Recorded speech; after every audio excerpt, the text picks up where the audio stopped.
안녕하세요. 이야기로 이해하는 수학의 원리, 수학으로 푸는 세상의 비밀의 MC 김수현입니다. 안녕하세요. 일상 속 수학 이야기를 재미있게 풀어드릴 수학 스토리텔러 박경미입니다. 수현 씨, 네. 3월 14일이 무슨 날인지 아세요? 아, 정확하게 알고 있죠. 화이트데이잖아요. 밸런타인데이에 이렇게 여성분들이 남성분에게 초콜릿을 주면 남성분들이 사탕으로 이렇게 화답을 하는 거잖아요. 저는 그래서 딱 싫더라고요. 저는 줄 사람이 없거든요. 블랙데이가 좋아요. 블랙데이, 짜장면 먹는. 네. 아, 슬픈 얘기인데요. 그런가요? 블랙데이, 솔로들이 모여서 검은색 짜장면을 우울하게 먹는 날이죠. 제가 아무래도 김여추를 구성해야 되겠습니다. 김여추가 뭐예요? 김수현 여자친구 추진위원회요. 아, 네, 고맙습니다. 예, 농담이었고요. 3월 14일은 바로 파이데이입니다. 아, 그러면 이 사탕이 아닌 파이를 주는 뭐 그런 날은 아니겠죠? 그 수학적 파이를 말씀하신 거죠? 아, 위트 있으신데요. 네. 이 초코파이의 파이와 원주율의 파이가 같기 때문에 네. 파이로 만든 파이라는 이런 사진이 나올 수 있었던 거죠. 한때 꽤 주목을 받던 사진인데요. 맞아요. 이렇게 가운데는 파이 기호가 있고 주변으로 그 숫자들이 쫙 적혀 있잖아요. 이거 먹으면 배도 굉장히 부를 건도 부를 거지만 파이도 외우고 일석이조 효과를 볼 수 있을 것 같습니다. 이렇게 파이로 만든 파이는 파이데이 행사 때에도 쓰이는데요. 네. 이 파이데이 행사라는 것은 1988년 미국 샌프란시스코의 과학탐구관에서 처음 시행되기 시작했어요. 이 원주율, 파이 값이 3.14159 이렇게 나가잖아요. 네. 그래서 3월 14일 특히 1시 59분에 모여서 해피 파이데이 노래를 부르고 또 파이 값 외우기 대회도 열곤 하죠. 저도 한번 참석을 해보고 싶은데요. 아, 그런데 거기 자격 조건이 있어요. 네. 이 회원이 되려면은 소수점 아래 파이 값을 적어도 100자리까지는 외워야 한다고 하는데요. 아, 100자리까지요. 정말 열정이 넘치는 그런 분들이 모인 것 같은데 저는 일단 안 가는 걸로 하겠습니다. 네. 자, 이렇게 재미있는 파이 이야기로 우리 수학으로 푸는 세상의 비밀 또 시작을 했는데 그 파이가 어떤 수인지 화면을 통해서 만나보도록 하겠습니다.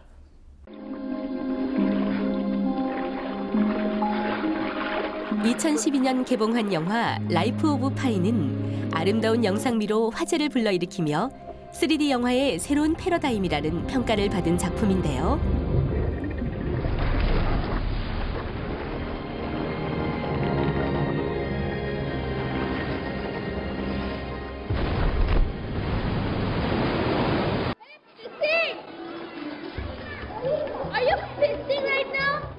영화는 주인공이 자신의 이름을 설명하는 것으로 시작됩니다. 주인공의 원래 이름은 피신. 하지만 아이들은 피싱, 즉 오줌을 싸다라는 뜻의 발음과 비슷하다는 이유로 주인공을 오줌 싸개라고 놀리죠.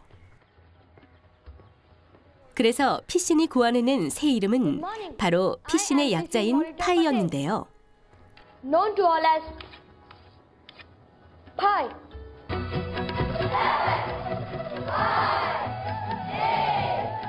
결국 주인공은 수학 시간에 수백 수천 개로 이뤄진 파이의 소수점 자리를 외우고 전설의 파이로 불리게 됩니다.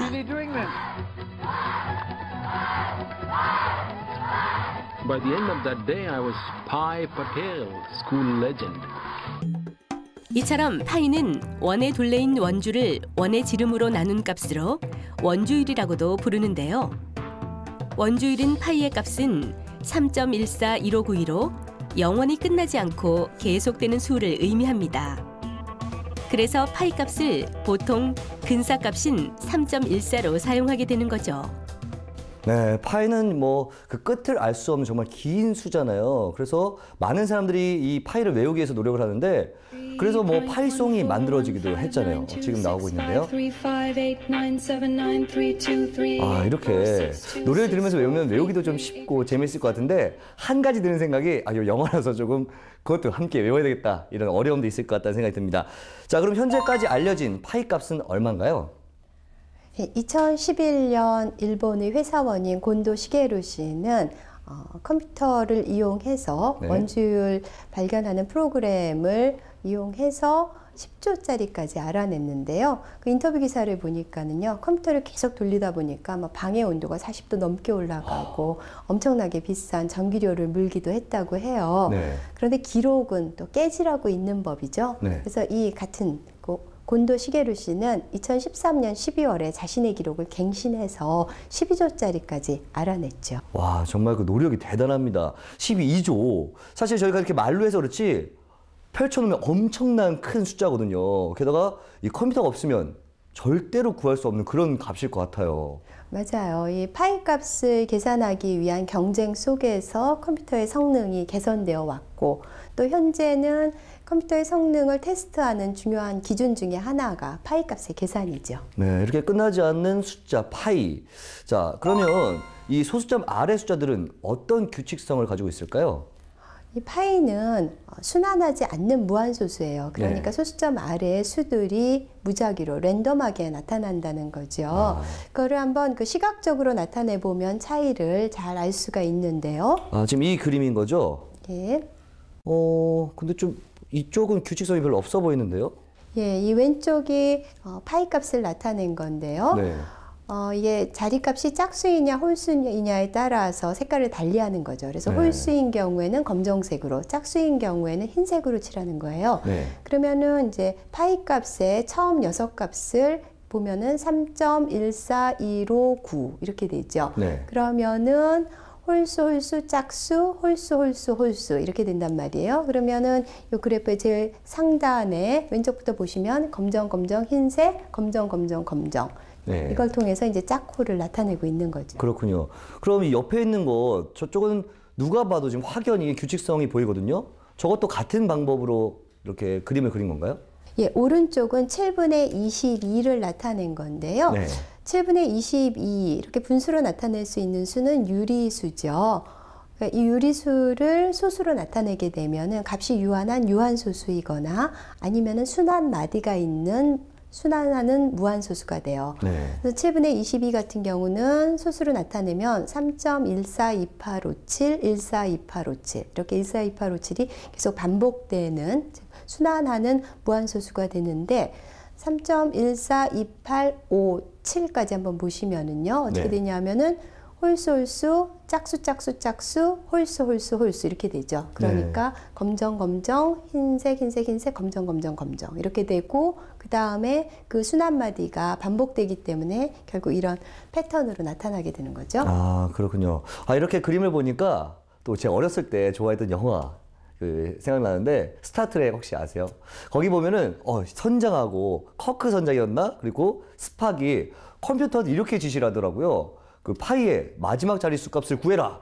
예, 스타트랙 굉장히 오래된 시리즈인데 매니아 군단을 거느리고 있는 거죠. 네. 아주 유명했던 건데 수현 씨도 그걸 봤는지 몰랐네요. 네. 예, 아까 좀 방금 말씀하신 대로 이 두 사람이 컴퓨터한테 파이의 마지막 자리값을 구하라고 하잖아요. 그렇죠. 그런데 이 파이라는 것은 순환하지 않는 무한소수로 끝자리값을 구할 수가 없죠. 네. 그러니까 만약 그런 명령을 내리게 되면은 컴퓨터는 무한 루프에 빠지게 되는 거죠. 근데 지금 이 우주선에 침입한 그 악마적인 존재를 몰아내기 위해서 컴퓨터한테 다른 일을 시키려고 굉장히 시간이 오래 걸리는 그런 일을 시키고 자기네들은 이제 그런 작업을 수행을 하려고 그런 명령을 내린 거죠. 아, 맞아요. 기억이 나는 것 같은데 그럼 이렇게 컴퓨터도 풀 수 없는 이런 수에 왜 그렇게 많은 사람들이 도전을 하는 걸까요? 18세기 독일의 수학자인 람베르트는 파이가 네. 원주율이 무리수라는 것을 밝혔어요. 그러면 무리수면은 순환하지 않는 무한소수가 되거든요.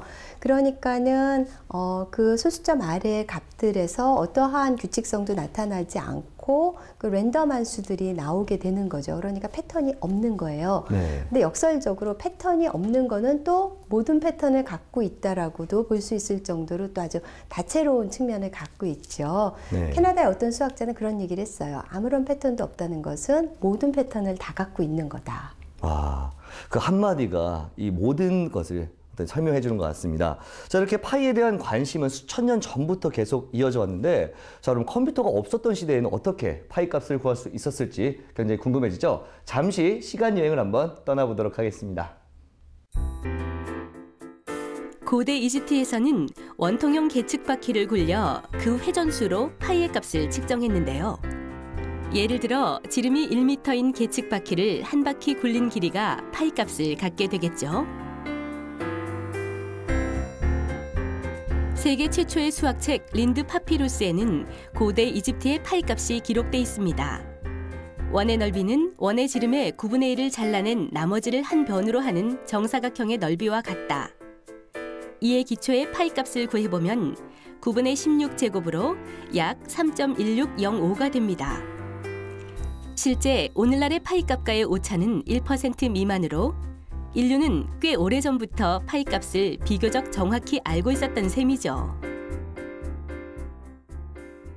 와, 수천 년 전의 파이값과 지금의 파이값이 크게 차이가 나지 않네요. 참 놀랍습니다. 이 고대 이집트 외에도 파이값을 구하려는 시도가 계속됐어요. 시대와 문명마다.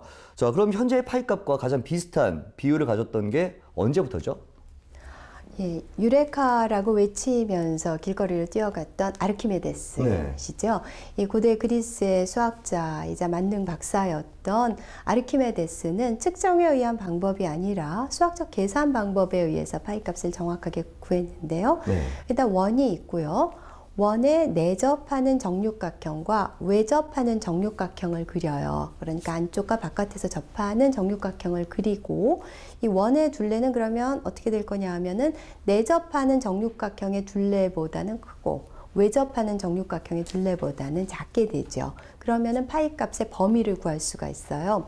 근데 정육각형의 경우는 오차가 좀 있을 거고요. 그러니까 변의 개수를 계속 늘려가는 거예요. 2배씩. 그래서 정 12각형, 정 24각형, 정 48각형, 정 96각형. 이렇게 아르키메데스는 정 96각형까지 변의 개수를 늘려가면서 3.14까지 구했죠. 네, 그렇군요. 그런 의미에서 또 이 원주율을 아르키메데스의 수라고도 합니다. 아, 아르키메데스의 수 참 이름도 멋있는 것 같은데 독일에서는 루돌프 수라고 부르기도 하더라고요. 특별한 이유가 있을까요? 이건 또 수학자 루돌프랑 관련됐는데 16세기 독일의 수학자였고요. 이 루돌프는 평생을 원주율을 구하는 데 바쳤어요. 그가 사용한 방법은 아르키메데스랑 같은 아르키메데스의 다각형법이고요. 아까 아르키메데스 같은 경우는 96각형까지 갔잖아요. 그런데 이 루돌프는 2의 62제곱 각형, 얼마나 그 원에 가까운 그런 많은 변을 가진 다각형인지 상상도 잘 되지 않는데 그런 정다각형을 가지고 원주율 값을 소수점 아래 30자리까지 정확하게 구했어요. 그래서 나중에 사후에 루돌프 묘비에, 라이든에 있는 그 루돌프 묘비에는 파이 값을 이렇게 적어주었죠. 아, 멋있네요. 그럼 또 궁금해지는 게 지금 원주율을 파이라고 부르고 이런 기호를 지금 사용하고 있잖아요. 이건 언제부터 시작된 거죠? 이거는 18세기 오일러가 시작을 했는데요. 원주, 원의 둘레를 뜻하는 영어 단어는 페리페리죠. 그거를 그리스어식으로 표현을 하면은 첫 글자가 이 바로 파이가 되는 건데 이걸 이제 오일러가 쓰기 시작한 거죠. 네, 이 파이의 역사를 알아보니까 좀 재미난 점이 있더라고요. 시작은 서양에서 먼저 시작을 했지만 발달은 동양에서 많이 이루어졌다고 하더라고요. 예, 맞습니다. 5세기 남송의 수학자인 조충지는 파이 값으로 뭘 썼냐 하면은요, 113분의 355. 근데 이 수가, 이 분수가 소수점 아래 6자리까지 정확한 값이 돼요. 그래서 이게 이제 5세기였는데 그거보다 더 정확한 값이 나온 것은 15세기에 이르러서예요. 그러니까 900년 동안 가장 정확하게 파이 값을 나타낼 수 있는 분수의 위치를 누렸죠. 네, 제가 또 한 가지 궁금해지는 게 이렇게 많은 수학자들이 연구하고 공부를 하고 풀려고 해도 그렇게 끝까지 풀리지 않는 아주 긴 숫자잖아요, 파이가. 그러면 보다 더 치밀하고 정밀해야 되는 이 과학에서는 이 숫자를 어떻게 사용하고 있을까요? 일반적으로는 우리 3.14 쓰잖아요. 그런데 이제 조금 더 정확도가 있어야 되는 경우에는 3.1416, 그건 3.14159를 쓰기도 하고 인공위성을 띄울 때 같은 데는 조그만 오차도 큰 그런 오류를 가져올 수 있기 때문에 소수 30자리까지 정확한 값을 쓰고 있습니다. 네, 이렇게 파이가 용도와 상황에 따라서 조금씩 다르게 사용되고 있군요.